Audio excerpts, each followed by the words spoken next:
Bem, tema de hoje, que sou eu, professor Tiago, vou apresentar mais uma vez para vocês, tem a ver com a parte de patologia oral maxilofacial, mas também falar da osteonecrose maxilares associada a medicações. Eu tentei deixar essa aula como se ela fosse a minha aula completa, que tem que converter em PDF, então às vezes vão ter vários segmentos para um slide só. Bem, querendo ou não, é algo recente na literatura. Para vocês terem ideia, as primeiras publicações datam de 2003, do Robert Max. E vocês vão ver por que isso aconteceu. Existiu até uma divergência com os fabricantes da medicação, aqueles primeiros, os pioneiros, porque foi negado que a medicação ocasionava essa osteonecrose, associada a uma falha do turnover ósseo. E o que a gente tem de mais atual são guidelines. Eu coloquei um novinho que saiu de endodontia agora 2020, em fevereiro, do Goodell, e o anterior que a gente tinha, tanto era do Ruggiero, que na verdade foi um update do artigo dele da JOMS, do Journal do Oral and Maxillofacial Surgery, de 2007 e 2009, ele atualizou em 2015, mas basicamente se mantém tudo que estava descrito lá no trabalho de 2014. Então, continuando aqui, esse é o Position Paper, ou seja, um guideline da Associação Americana de Cirurgiões Orais e Maxilofaciais. Recomendo fortemente. Quando acabar a live, eu vou passar esse artigo em PDF lá para o grupo do Telegram. Só tem inglês, desconheço se alguém traduziu, mas é muito direto, é uma linguagem técnica. Para quem não está habituado, é bom acostumar, começar a ler trabalhos em inglês. E esse aqui foi o que a gente teve de atualização, update recente, da Associação Americana de Endodontistas. Vejam que foi agora, fevereiro de 2020. Eu li todinho ele hoje, assim, tentando buscar se tinha alguma coisa diferente daquele de 2014. Na verdade, foi mais uns comentários em que o autor Goodell aqui, ele tentou trazer para o âmbito da endodontia. Porque, querendo ou não, o guideline lá da cirurgia, ele falava mais dos procedimentos cirúrgicos do que qualquer outro procedimento, mas em geral continua da mesma forma. E as medicações, elas vão ser definidas como antirreabsortivas e antiangiogênicas. Dessas antirreabsortivas a gente vai ter aqui os bifosfonatos e os inibidores de ligação de Ranchieri, em que um dos mais utilizados é o denosumab, ou o nome comercial Prolia. A gente também vai ter as medicações antiangiogênicas, que vão impedir aqui, querendo ou não, a formação de novos vasos, e com isso vai acabar atrapalhando também esse turnover, ou seja, essa renovação do tecido ósseo. Para vocês terem ideia, enquanto a gente vai andando, se movimentando, a gente vai criando microfraturas microscópicas. Então tem o tempo todo a fisiologia do tecido ósseo, a parte de absorção e a posição. E isso ocorre basicamente pelo que está aqui nesse slide. A gente vai ter aqui os osteoclastos, reabsorvendo aqui na sua borda em escova, seus prolongamentos, e os osteoblastos depositando, mas um depende do outro. Conforme a gente vai tendo aí o depósito, vai havendo a ligação de Ranchieri, que está aqui nos osteoclastos, com a osteoprotogerina. E essa ligação, essa sinalização extracelular, molecular, faz com que o nosso organismo ele saiba quando precisa de mais ou menos reabsorção e a posição para manter o equilíbrio. O que essas medicações fazem é quebrar esse equilíbrio. Os bifosfonatos, por exemplo, a gente vai ver que eles levam à lise dos osteoclastos. Então as indicações são várias, vamos ver se roda aqui bem no PDF.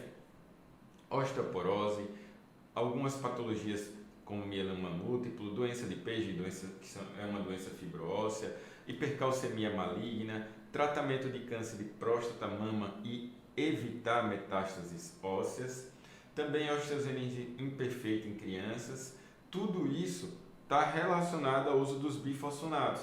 E 3 tipos de patologias de câncer que a gente deve sempre perguntar na anamnese, por isso que eu coloquei algumas perguntas hoje lá no Instagram como um roteiro, acabei só não colocando aqui, mas dentre elas, como é que eu posso suspeitar? Se o paciente tiver histórico de câncer de mama, próstata, pulmão, osso, em geral ele vai fazer uso dessas medicações. Tome cuidado porque depois de um tempo, às vezes o paciente até acaba esquecendo que fez uso dessas medicações. Eu digo porque eu tive um caso no ano passado que a paciente não foi para câncer, foi para osteoporose, mas ela fez um uso contínuo de aproximadamente 4 anos. Depois que eu fiz o enxerto nela, ela não tinha até então dito nada na anamnese, e olha que eu faço uma anamnese, eu pergunto as medicações, mas ela não lembrou, acontece. E por conta disso, demorou a cicatrização a acontecer na região, eu tive exposição de um dos lados do enxerto. Tudo isso relacionado, infelizmente, ao fato de que a paciente omitiu, e daí o que é que a gente tem que fazer? Conversei com a médica, ela ainda fazia uso dessa medicação, foi suspendido por orientação da médica, e daí depois de mais ou menos uns 45 dias a gente conseguiu ter o fechamento efetivo da região e não perdeu tanto do enxerto que eu tinha feito.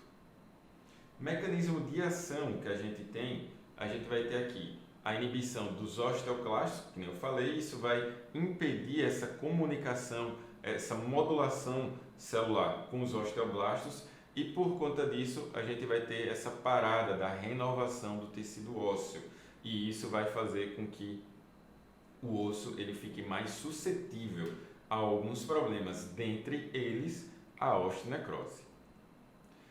E aqui um passo a passo, só para dizer a vocês como mais ou menos isso acontece, só continuando aqui na fisiopatologia, porque está no roteiro, ilustrar para tentar fazer com que vocês saiam dessa aula entendendo como é que acontece todo esse problema, mesmo sem eu poder utilizar aqui vídeos e sem poder utilizar animações, tá? Mas dá para a gente entender com certeza.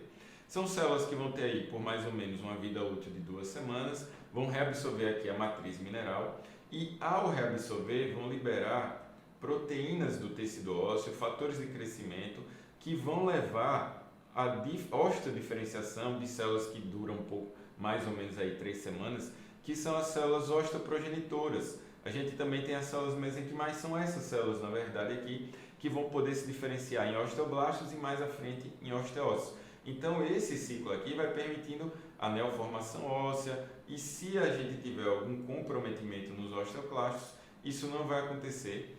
Além disso, a rede capilar do osso não vai ser mantida, porque a gente precisa dos osteoclastos também para a correta aquisição daqueles canais intraósseos que vão permitir toda essa troca de nutrientes e oxigenação das células, e com isso leva à necrose do tecido ósseo.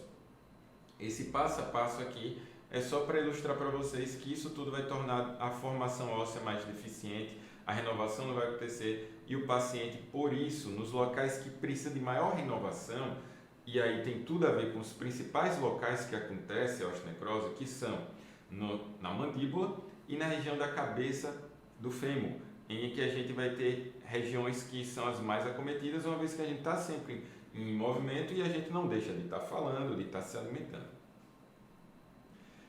Em relação ao que eles podem ocasionar, vejam que os efeitos podem durar aproximadamente 10 anos. Já os inibidores de RANKL vai cessar aí por volta de 6 meses. Mas a gente vai ver no decorrer dessa aula aqui que muito provavelmente pode acontecer de forma comparativa a potência da osteonecrose desse demonstrable com algumas gerações mais potentes, mais recentes dos bifosfonatos. E aí, em si, falando de geração, a gente vai ter aqui, só para ilustrar para vocês, a primeira, a segunda, a terceira, não vou entrar no mérito de quem veio anteriormente aos bisfosfonatos, só para a gente poder tentar dentro de 1 hora falar o máximo possível.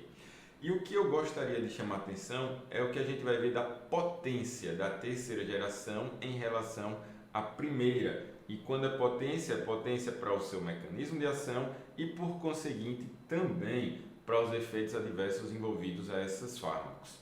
E aí essa potência, a gente vai ter o zoledronato aqui, cerca de 10.000 vezes com a potência do etidronato. Se a gente voltar aqui, vocês veem a diferença de uma primeira para uma terceira geração. Inclusive, a via de administração desse aqui acaba sendo somente por via intravenosa. Isso tudo influencia, que a gente vai ver no decorrer da aula, com a biodistribuição da droga, o acúmulo sobre o tecido ósseo, o tempo que fica, vocês viram ali 2 slides atrás, que fica por mais ou menos 10 anos ou mais. Isso acaba influenciando todo o tratamento odontológico, desde tratamentos como exodontias, tratamento periodontal, como também a implantodontia especialmente. E a farmacocinética envolvida com as duas vias de administração, a gente vai ter que na forma oral, ela vai ter ali menos absorção. Já na forma injetável, a gente vai ter a rápida absorção. Como eu disse, a meia-vida pode ser de uma década. E esse efeito é cumulativo, ou seja, quanto mais exposto à medicação, muito provavelmente pior vai acabar sendo para esse paciente. Mas ele vai estar envolvido com os efeitos deletérios que a medicação pode trazer. E com isso a gente tem que sempre anotar no prontuário, procurar saber o que é que aconteceu com o paciente para tentar verificar quais são as melhores formas de tratar. Se o paciente tiver um uso recente de última geração, de terceira geração, em doses maiores, a gente vai até conversar se a melhor forma de tratar nesse momento é com uma cirurgia invasiva ou se a gente vai, se for possível, adiar, principalmente se for um procedimento eletivo. E o histórico, como eu estava falando previamente, a primeira citação que falou foi em 82 aqui do Schwartz, mas depois de 82, só praticamente 20 anos após é que a gente teve, mais de 20 anos na verdade, 21 anos após foi que a gente teve o retorno desse assunto, em que no mesmo ano da publicação do Max, o Wang também publicou. E vejam que com isso foi que a gente começou a verificar que existia o risco de medicações, principalmente aqui do zoledronato, de causar as osteonecroses. Hoje a gente sabe que a Novartis, como qualquer outra fabricante, ela já avisa na bula, mas o grande estresse nessa época, principalmente quem comprou a briga foi esse autor aqui, o Robert Emax. Eu tenho esse livrinho aqui, vale muito a pena, um livrinho fininho que explica o passo a passo. Acho que a última edição foi essa daqui de 2003 não, a última edição acho que foi 2009, 2010. Eu fico devendo falar isso para vocês depois. Mas vale muito a pena porque ali explica toda a fisiopatologia, o que se sabia até a época, que não está, digamos assim, tão diferente o protocolo publicado lá, que querendo ou não já está datado, do que a gente tem hoje em dia. Por quê? Porque ainda está em estudo. O nível de evidência ainda não é alto devido aos estudos que a gente tem na pirâmide de evidência. E quando eu estou falando da pirâmide de evidência, infelizmente a maior parte dos trabalhos fica no meio. Fica através de série de casos, relatos de casos. Eu mesmo já publiquei tanto um caso quanto uma revisão crítica, não foi revisão sistemática. E fica difícil você ter estudos no topo da pirâmide devido ao fato de que a maior parte dos estudos são de baixo nível de evidência científica. Então, dificilmente vocês vão ter um estudo 1A. Então, leva-se mais tempo para tirar conclusões que tenham relação direta realmente com a prática clínica que possa ser baseada em evidência. E só por ilustração, a última vez que eu atualizei, acabei nem atualizando hoje, 2015. Vejam que a gente só tinha 3 trabalhos lá em 2003, para 2015 já ter 65. Então, é uma crescente. Tanto é que esse conteúdo aí ia ser o assunto que eu estava estudando na época como dissertação do mestrado. Mas devido ao fato de que praticamente todos os pacientes que eu estava fazendo acompanhamento tinham ido a óbito, a coordenadora pediu para mudar, na verdade, obrigou a mudança e realmente foi a coisa mais correta a fazer, por isso que eu acabei só publicando uma revisão crítica. E daí fica a pergunta, como é que a gente então toma uma decisão clínica para trabalhar nesses pacientes devido a essa dificuldade, devido a essas diferenças que às vezes a gente vai encontrar em alguns trabalhos? Eu digo a vocês que a resposta é muito fácil. É só procurar o que é que tem de maior evidência. E o que a gente tem de maior evidência são os guidelines, os position papers, ou seja, são artigos que trazem um conteúdo que abrange o que tem de mais atual para a gente aplicar aos nossos pacientes. Esse é aquele da OMS, da Associação dos Cirurgiões Orais e Maxilofaciais dos Estados Unidos, e aquele que eu falei do Ruggiero, que atualizou seus artigos anteriores sobre diagnóstico e estadiamento da osteonecrose dos maxilares relacionada a medicações. Veja que nem sempre ela se chamou assim. Veja que aqui está desse jeito em 2014, 2015, mas olha, em 2009, o nome que estava sendo utilizado era osteonecrose associada a bifosfonatos, porque até alguns anos atrás não se sabia que os inibidores de RANKL e também as drogas antiangiogênicas causavam esse tipo de alteração. E aí, se falando de nomes, também vale a pena localizar vocês em relação a isso no conteúdo. A osteonecrose relacionada aos bifosfonatos, ela vai acontecer independentemente da medicação. Vocês hoje vão chamar de associada a medicamentos. Já ficou no passado o nome associada a bifosfonatos, indosida, química, avascular, do inglês alguns denominavam de bisphosphiols. Então, assim, é algo que, sinceramente, é melhor a gente trazer a definição atual. Veja aqui um dos trabalhos que eu publiquei lá atrás, também com o nome errado, osteonecrose maxilares associada a bifosfonatos, mas era de 2012, então para aquela época estava certo, mas a gente tem que viver se atualizando e o termo correto hoje em dia é osteonecrose dos maxilares associadas a remédios, a fármacos ou, mais apropriadamente, utilizam a medicações. E quando é que a gente vai considerar que é uma osteonecrose maxilares associada a medicações? Toda vez que a gente tiver um paciente que está fazendo um tratamento atual ou prévio, aqui faltou um Vzinho, com medicamentos antirreabsortivos ou antiangiogênicos, em que a osteonecrose ela tem ali a possibilidade de ocorrer aproximadamente umas 8 semanas, ou seja, uns 2 meses, e não tenha associação de radioterapia ou metástases maxilares. Porque se tiver radioterapia, vai ser osteoradionecrose muito mais frequentemente. Fica difícil você dizer que foi associado às medicações.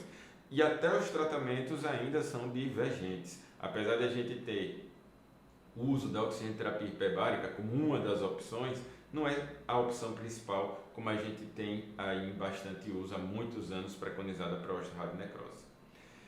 E aí fica, qual a importância então? Por que algumas pessoas pediram esse tema? Porque tem muito questionamento. É uma temática recente, professor, mas 2003 para hoje já são 17 anos. Sim, mas devido à quantidade de artigos de maior nível de evidência, a gente tem uma evidência baixa. E esse pouco conhecimento de causa e efeito, que vocês vão ver aqui um pouco mais pincelado no decorrer dessa quase 1 hora de aula, não nos permite dizer com convicção as formas, os mecanismos que acabam levando a esse problema. Alguns estão bem definidos, outros não. E ainda tem isso. Hoje está bem menos, mas ainda existem profissionais da saúde que desconhecem a osteonecrose maxilares. Bem menos comum hoje em dia. Era mais comum, eu lembro quando eu estava na residência, vou mostrar um caso que, como eu fiz de 2006 a 2009, a gente naquela época desconhecia porque era algo recente e foi bom até ter acontecido esse acometimento na época para a gente poder estudar e se atualizar para os pacientes que vieram depois. A falta de consenso no protocolo ela é real e a controvérsia relacionada à implantodontia. Às vezes eu acabo dando essa aula mais direcionada para a implantodontia, não é o objetivo de hoje. Então, o que se sabe é que ela vai estar associada aí a 3 grupos de fármacos: os bifosfonatos, os medicamentos antiangiogênicos e os antirreabsortivos. Podem causar casos como esse aqui, extremos. Vejam que é mais comum, como eu disse, na mandíbula do que na maxila, mas pode acontecer sim. Ela ainda vai fazer diagnóstico diferencial com algumas patologias. E aí a gente vai lá lançar para vocês em geral, com a osteoradionecrose.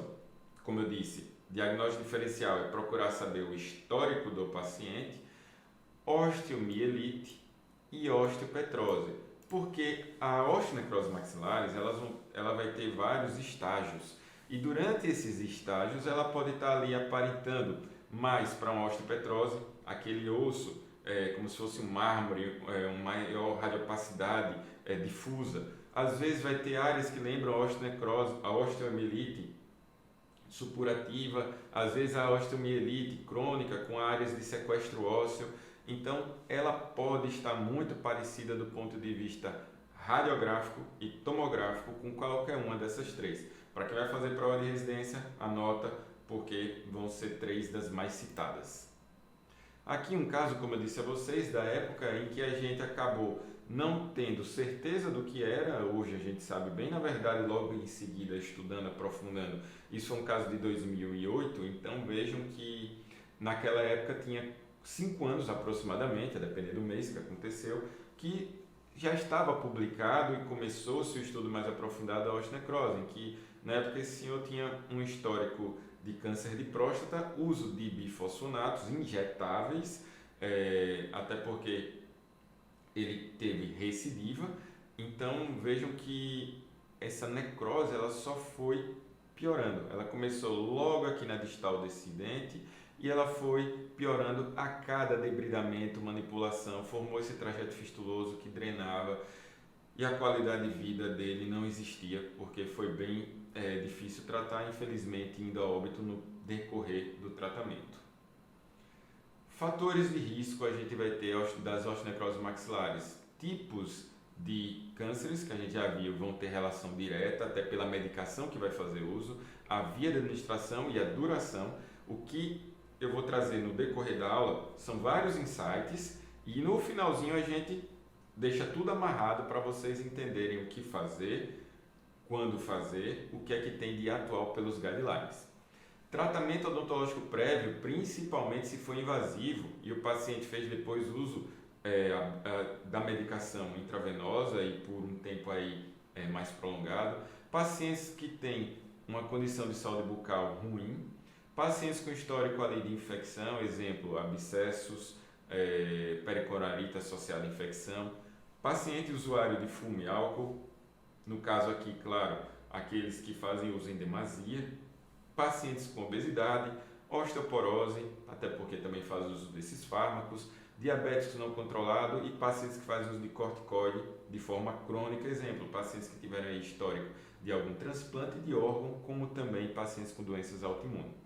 Tudo isso está citado na literatura como fatores de risco. Quer dizer que vai acontecer com todos eles? Claro que não, mas é bom entender para poder compreender o que é que pode estar ali naquele caso em específico que você está tratando ou que apareceu no seu consultório, o que pode estar ali piorando a condição daquele paciente e daí você ter um norte junto com a equipe, que o tratamento tem que ser multidisciplinar, o que é que vocês podem fazer por esses pacientes. Então, relacionadas às medicações, a gente vai ter, no final das contas, também elas como fatores de risco, porque não quer dizer que usá-las vai acometer o paciente com osteonecrose. Eu quero que vocês fiquem bem conscientes disso, até porque, quando eu mostrar agora a porcentagem do que tem na literatura, vocês vão se brincar até rir. Vão dizer, como assim, professor, uma aula dessa e a porcentagem é tão baixa? Mas quando ela acontece, é de difícil tratamento. Então, pacientes que têm aí osteopenia, osteoporose, malignidades, cânceres, uso dos bifosfonatos, outras medicações, tudo isso aí vai ser fator de risco, especialmente se houver associação de um ou mais desses fatores, claro. E daí vem aqui o que esses trabalhos citam. O Zometa, o zoledranato, vai ter 50 a 100 vezes mais potência do que qualquer medicação placebo que foi comparada em estudos citados por esses autores. Só que vejam bem, o próprio zoledranato tem um risco absoluto de causar em 1% dos casos a osteonecrose. Porque, pessoal, querendo ou não, tem que estar associado a vários fatores de risco. O paciente, quanto menos fatores de risco o paciente tiver, menos probabilidade vai ter de ser acometido. Já o denosumab, aquela medicação que acaba impedindo ali o RANKL de atuar, a gente vai ter o seguinte, ele vai ser muito parecido com o zoledranato, vai ser 0,7 a 0,9, é quase 1%. E daí, um dado muito importante que eu gosto sempre de trazer quando eu ministro essa aula, é o fato de que cada dia que passa a gente tem um aumento dos pacientes diagnosticados com osteoporose. Tem muito a ver, segundo a Associação Brasileira de Avaliação Óssea e de Osteometabolismo, como também a Fundação Nacional de Osteoporose, lá nos Estados Unidos, tem a ver com a qualidade de vida que as pessoas têm hoje em dia, a alimentação, o sedentarismo. Tudo isso acaba influenciando que a gente tenha no mundo, é um dado atualizado de 2019, que eu vi que estava o mesmo basicamente da última vez que eu atualizei essa aula, de 200 milhões, para o Brasil aproximadamente 10 milhões de pessoas. Isso significa dizer que são muitas pessoas que devem estar fazendo uso de uma ou mais dessas medicações, especialmente metade delas acima dos 55 anos de idade. Então, se você que está aí do outro lado me assistindo, assim como eu, tem um público de uma faixa etária um pouquinho maior, que é um público muitas vezes para reabilitação com implante, tomar cuidado, porque vários deles podem estar fazendo uso desses fármacos. Já os de uso intraoral cai demais, cai 10 vezes ou menos, chega a ser 0,004 a 0,1% o risco. Quando o efeito for cumulativo de 4 anos de uso, aí chega em 0,21. Se for medicação intravenosa, mas para osteoporose em geral não vai ser aquela da última geração, são mais as de primeira, segunda geração, você também vai ter um risco bem diminuto comparado ao da terceira geração que a gente viu que é de 1%. Então, em outras palavras, vocês conseguem perceber que o risco é muito mais pronunciado para injetável de última geração do que para o injetável da geração que veio antes, como também para o intraoral das primeiras gerações. Então, as últimas gerações são sempre de maior risco, mas também são as de melhor resultado de tratamento. Em relação à osteoporose, o que a gente tem citado naquele guideline é o risco da osteonecrose entre pacientes tratados com bisfosfonatos intraorais, intravenosos ou denosumab é real, porém extremamente baixo. E quando comparado com a terapia do câncer, o risco é 100 vezes menor para a osteoporose. Ainda tem isso acrescentado no trabalho do Ruggiero. Então, sinceramente, é bem menor o risco, tá? Mas, às vezes acontece. Um caso aqui do Felipe, que ele fez a cirurgia, quando a gente estava na época lá na USP, perdoe aqui a fixação com uma placa só, mas é porque a osteonecrose continuou e o paciente perdeu a outra placa, tinha aqui a placa da zona de tensão e da zona de compressão, ou banda de tensão e banda de compressão, e mesmo assim o editor acabou aceitando o trabalho. A gente até está republicando esse trabalho esse ano, já está aceito, com acompanhamento foi 2014, mas a gente enviou em 2013, acompanhamento de 7 anos aproximadamente, 8 anos. Então vejam que foi o seguinte, foi remover o siso, não avisou que usava a medicação, olha a bronca que aconteceu, osteonecrose e fratura. Então isso pode acontecer, como aconteceu lá na época do doutorado, aconteceu recente comigo, foi para enxerto, bem menos mal, mas poderia ter sido um caso como esse. Fatores de risco ainda durante o tratamento, os trabalhos, alguns outros, eu estou trazendo isso porque é para ilustrando para vocês, trazem que tanto o zoledronato, que é o de terceira geração, como o denosumab, que atua no RANQL, a gente vai ter no primeiro ano uma ocorrência de 0,6 a 0,5, lá pelo terceiro ano é que chega naquele 1%. Caramba, professor, então o risco é bem pequeno, Ainda bem que é baixo, mas a gente tem que se precaver, porque quando isso acontece, pessoal, é muito chato de tratar. A qualidade de vida do paciente vai lá para baixo, dói, incomoda. Cada manipulação sua pode ir piorando a condição. Às vezes a gente não consegue fazer um debridamento adequado, como a gente estuda lá. Na osteoradionecrose, na osteomielite, eu vou debridando, removendo o osso até encontrar bordos que são sangrantes. Ali eu já vejo que é tecido vital, paro, suturo o que puder. Ou faço um enxerto ali de mucosa, o que for. Bem, nem sempre isso funciona aqui na osteonecrose associada a medicamentos. Esse é o nosso problema. Então, os fatores de risco locais vão ser de acordo com as doses cumulativas, que vão piorar após, em geral, 3 ou 4 anos. Eu já vi alguns autores falarem de 3 anos. Em relação à saúde bucal, o que eles citam como o pior fator é paciente com periodontite instalada. Eles consideram que isso é o que principalmente causa o risco da ocorrência da osteonecrose. Agora, se você inventar de fazer uma cirurgia oral num paciente que já está fazendo uso dessa medicação, você pode ampliar o risco que seria de uma periodontite para 16 vezes na cirurgia oral.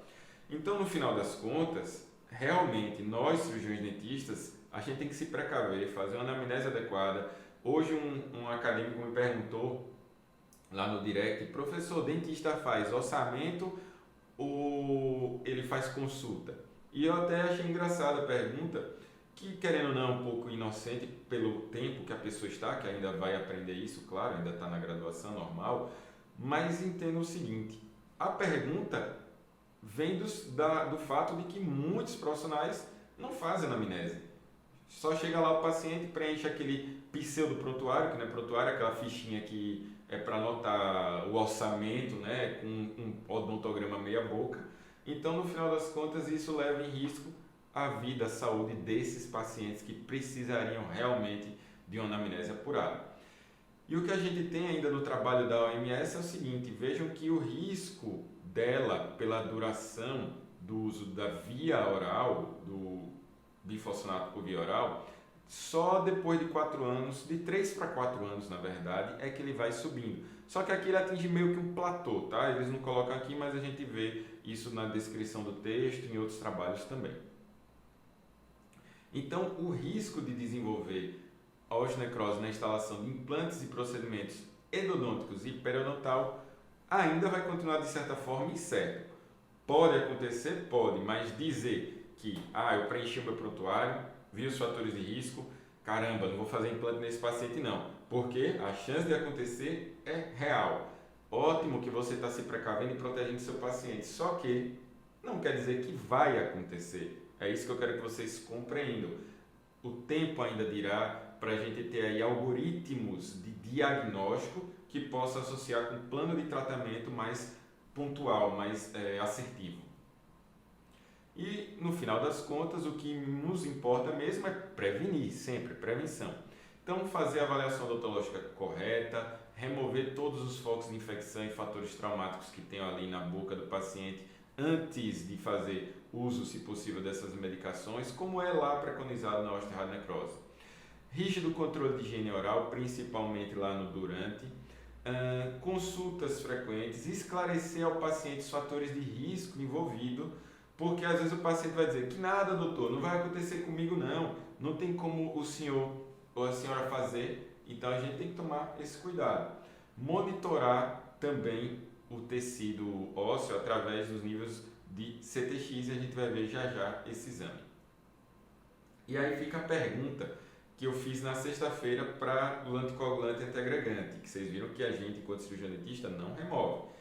E aí, você pode remover essa droga? Não, mas você pode tentar conversar com o médico para uma mudança de dosagem, substituição. Vou dizer o que tinha em 2009, por isso que eu deixei de negrito aqui. Remover 3 meses antes da cirurgia oral e continuar 3 meses após, até que condições sistêmicas permitam. E ainda tem muito profissional que faz desse jeito. Por quê? Porque foi assim que aprendeu. Então eles removem e deixam 3 meses aí para continuar depois. Só que o que a gente tem de atual mudou. Os próprios autores, tá, gente? Até o presente momento não há dados substanciais em relação à indicação e quanto tempo as drogas poderiam ser removidas. Eles preconizam que se usou mais de 3 anos, você faça daquele jeito ali. Mas não tem evidência científica que sustente esse posicionamento técnico. E no final das contas, para a osteonecrose, a gente vai ter o seguinte: toda vez que tiver um problema relacionado ao uso oral, a resolução vai ser mais simples. A maioria dos casos você vai resolver ali com pequeno debridamento, antibiótico, antimicrobiano tópico, como a clorexidina, e vai ver também como é que anda o CTX. Em geral, tranquilamente resolve metade ou mais dos casos. Porém, essa é rara.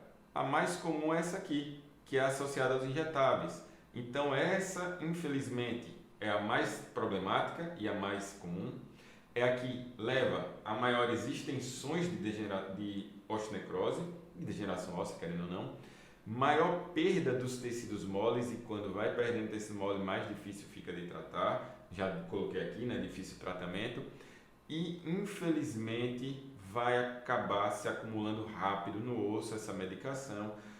Isso dificulta demais a resposta do tecido ósseo que já está alterado. Então, ali vai ter morte das células dos osteoclastos induzida e os osteoblastos vão acabar não atuando como deveriam. E daí a gente vai ter a avaliação através do CTX, que significa telopeptídeo C terminal sérico, para avaliar a supressão do tecido ósseo como está. E com isso, a gente avalia o risco desse osso, desse paciente, poder desenvolver ou não o problema da osteonecrose. Com isso, eu quero dizer o seguinte: a gente precisa ter uma ideia dos valores de referência. Se tiver menor que 100 picogramas por ml, o risco é alto. Se tiver entre 100 e 150, moderado, pode ou não estar associado. Acima de 150, risco mínimo. Anotem isso aí porque, em geral, cai em prova de prefeitura, cai em prova de residência e acaba confundido, porque acaba que a pessoa que está prestando a prova associa. Não, quando está alto, o risco é alto. É inversamente proporcional, tá certo, gente? Não esqueçam disso. Agora, vejam só, em geral, isso nem sempre vai funcionar, deixa eu colocar aqui, porque os resultados podem ser inespecíficos, independente de qual é a problemática, qual é a doença que o paciente tem. E devido ao fato de que em algumas pessoas ele vai ser um exame que ajuda, em outras ele não vai trazer uma luz, isso acaba dificultando a relação da osteonecrose associada aos medicamentos e a ocorrência dela em alguns pacientes. Mas, em geral, é o que a gente tem para ajudar a ter mais dados clínicos e complementares, que aqui é um exame complementar, para que a gente possa dar um norte a esse paciente junto com os médicos que estão acompanhando. E daí os tratamentos são vários. Vejam, vou trazer aqui uma coisa já mais extrema. Aconteceu a osteonecrose, seja por via, no caso aqui, endovenosa e intravenosa. Pode ser necessária a ressecção com construção, uma ressecção com construção mais tardia, ressecção que use ou não, mas precisa também da reposição do enxerto, rotação de retalho de tecido mole, ou reconstrução tardia, ou então fazer a 1 ou a 2 e mais tarde a 3 ou a 4. Por quê? Porque não necessariamente a primeira cirurgia vai ter resolvido o problema do paciente. Esse é o nosso grande problema no tocante a resolver esses casos. Aqui, só para ilustrar, pode ser feito tempos depois? Pode. Agora, pode ter certeza, um enxerto desse, maior que 4 centímetros, sem ser microvascularizado, numa mandíbula que já sofreu ressecção, osteonecrose, dificilmente dá certo. Isso aqui é pós-operatório imediato, pessoal. Caso antigo. Se a gente for ver algo recente, duvido que tenha dado certo. Então, é difícil mesmo tratar esse tipo de paciente. E daí, falei muito conteúdo para agora, enfim, a gente descrever o que é que está lá no Position Paper, no Guideline, que continuou basicamente o mesmo que tinha sido atualizado em 2009 do trabalho original de 2007. Se o paciente só tiver risco, mas sem nada de dor ou exposição, educar o paciente. Um exemplo, pacientes que fazem uso de próteses muco-suportadas, tem relatos na literatura de associação com a osteonecrose, devido ao uso prolongado delas, a isquemia na mucosa. Pode ser aí que você tente conversar com o paciente, quem sabe, para tentar uma sobredentadura. Ah, professor, mas e a cicatrização do osso, a osseointegração desses implantes? Eu sei, é botar na balança do custo-benefício. Infelizmente, isso aí é algo que vai ser decidido você, profissional, com o seu cliente. Estágio 0, sem evidência clínica de osteonecrose, com achados não específicos. Sintomatologia dolorosa pode estar. Aí nesse caso aqui é antibioterapia e analgésicos. Estágio 1, osso exposto, mas sem sintomatologia e sem evidência de inflamação. Mais uma vez, continuar educando o paciente, bochechos com clorexidina, acompanhamento. Isso aqui é o básico. Hoje vocês vão ter aí uso do plasma rico em fibrina rica em fatores plaquetários, o PRF. Vocês podem associar, além disso daí, com a oxigenoterapia hiperbárica, vários tratamentos podem estar associados. Esse é o básico que estava descrito. Porque esses outros tratamentos ainda não têm um nível de evidência científica, mas na possibilidade de usar, eu com certeza utilizaria para dar o melhor resultado ao nosso paciente. O 2 já tem osso necrótico associado com infecção, aqui já começa a ser difícil. Não adianta só educar, fazer antibioterapia sistêmica e local, bochecho. Vai precisar de debridamento. E como eu falei anteriormente, esse debridamento pode ir piorando a condição. Eu já vi isso acontecer mais de uma vez. Casos em que conseguimos resolver, depois de mais de uma intervenção, casos que infelizmente o paciente foi a óbito antes do término da intervenção, ou melhor, da resolução do problema. Estágio 3, osso necrótico associado com infecção, dor, fratura agora patológica por diminuição da resistência da quantidade de osso, né, na região e formando fístulas muitas vezes extraorais. Mesma coisa, só que a gente vai acrescentar a possibilidade de ressecções de segmentos ósseos, que não necessariamente quer dizer que a gente consegue alcançar uma área que aparentemente ela é vital, sangrante no osso e que vai resolver. Isso dificulta muito o resultado, é o que torna, infelizmente, muitas vezes o prognóstico sombrio, o prognóstico ruim, reservado. Como eu disse, outros tratamentos, né? Aqui menos comum hoje em dia, a BMP2, né? Enxertada aqui numa esponjinha de colágeno, como eu disse, o PRF, a oxigenoterapia hiperbárica, tudo isso já é citado há mais de uma década na literatura, mas ainda carece de níveis maiores de evidência científica. E as recomendações que a OMS trouxe em 2014 continuam valendo no trabalho de 2020, que a gente viu ali da Associação de Endodontia. Pacientes em terapia por via oral há menos de 3 anos e sem fator de risco, pode tratar, gente, sem se preocupar. Entenda, sem se preocupar significa que, pela luz da evidência atual da literatura, provavelmente não vai acontecer nada, desde que você cerque todos os cuidados, etc. Há menos de 3 anos, com uso de corticoide concomitante, vimos que é um fator de risco, considerar a suspensão por 3 meses antes e 3 meses depois da cirurgia. Ou seja, está usando corticoide, tem algum problema que justifique, doença autoimune, transplante cardíaco, vai evitar. Cardíaco, entenda, qualquer que seja o transplante, não sei porque eu citei cardíaco. Há mais de 3 anos, com ou sem corticoide, mesma consideração. Isso aqui é para via oral, tá? Via oral sempre mais brando do que intravenoso. Então, em resumo, ou eu trato tranquilamente, se for menos de 3 anos. Professor, mas o senhor mostrou que era 4 anos para a curva ficar no máximo. Sim, para ficar no máximo, mas ela começa a crescer com 3 anos. Então, a gente vai se preocupar com 3 anos. Já pacientes com terapia intravenosa, a gente vai evitar qualquer trauma ao tecido ósseo e evitar implantes em pacientes que utilizaram de 4 a 12 vezes por ano. Lembram? Efeito cumulativo, cada dose 10 anos. E aí vai aumentando. Dificilmente a gente vai conseguir fazer uma intervenção que não acarrete um problema para esse paciente da osteonecrose. Então, eu consegui cumprir aqui, que eu vi nos 50 minutos de aula. A gente tem, então, como considerações finais, claro, eu dei uma cortada na aula para ela ficar mais fluida, mais rápida, mas eu acredito que deu para mostrar para vocês que ainda falta evidências na literatura mundial. É uma indicação segura e controversa ainda fazer implantes e enxertos nesses pacientes.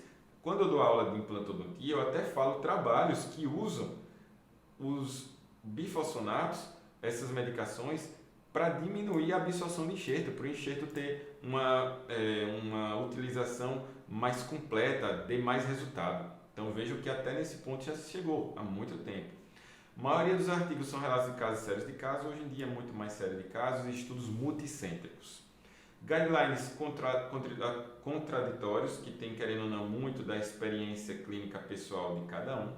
E no final das contas, a indicação é bom senso, embasamento teórico e conscientizar-se, tanto você, profissional, quanto também o paciente, dos riscos inerentemente envolvidos de você decidir optar por uma cirurgia, decidir optar por a instalação de um implante, reabilitar aquele paciente ou deixar passar e apenas orientar e falar sobre esse caso. Graças a Deus eu não tenho caso meu de osteonecrose associada depois com implantes, mas eu já atendi pessoas no consultório que tiveram perda de múltiplos implantes e que foi o que provavelmente aconteceu, pelo que eu pude depreender da história, foi uma falha de diagnóstico, foi uma falha de anamnese e se você errar na anamnese, você vai errar na conduta de tratamento, porque no final das contas seu planejamento ele foi falho. Bem, pessoal, essa era a aula que a gente tinha hoje. Foi a aula que eu consegui cumprir aí 50 minutos. Na primeira semana que foi mais difícil, não estava conseguindo cumprir, estava tendo que esticar ou ficar bem veloz que nem foi a aula de sexta. Então, hoje eu editei direitinho aí a aula. Bem, mais uma vez eu agradeço a participação de vocês, beleza?